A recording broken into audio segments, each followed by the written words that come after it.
लीजिए दोस्तों, सुनते हैं एक कहानी।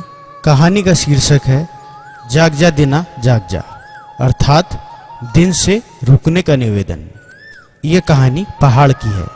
इसको सुन ऐसा लगता है प्रकृति और इंसान का गहरा रिश्ता है।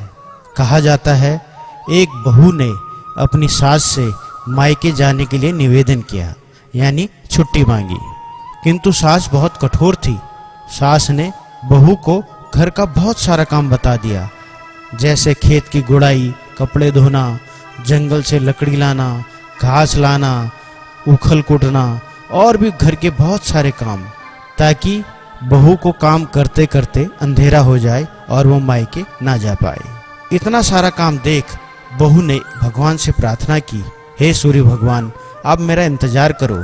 मेरे पास बहुत सारा काम है जो मेरी सास ने मुझे दिया है। आप मेरा इंतजार करिए, मैं जब तक मायके न पहुंच जाऊं अस्त मत होना। सूर्य भगवान ने ऐसा ही किया। उसका इंतजार करते रहे। जब तक उसका काम खत्म नहीं हुआ वो अस्त नहीं हुए। जब उसका सारा काम खत्म हो गया, वह खुशी खुशी मायके के आंगन में पहुंच गई।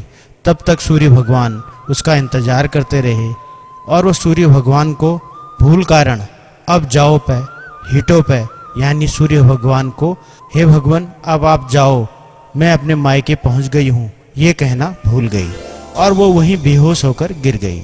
शायद सूर्य भगवान उससे नाराज हो गए हों।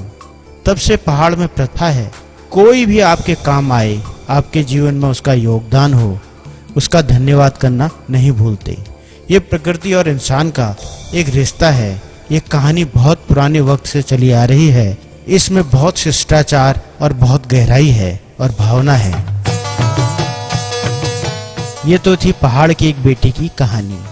वैसे भी दोस्तों, पहाड़ में पहले के वक्त में बेटी जब मायके को आती थी, बहुत खुश सज धज के खिलखिलाती हुई मानो परी आ रही हो। सब उसको देखने के उत्सुक होते थे।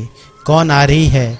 वो रास्ते में सबसे पहला कहती हुई, किसी को पूरी, किसी को मिश्री देती हुई, कुशल पूछती हुई, मानो खुशी की लहर चल रही हो।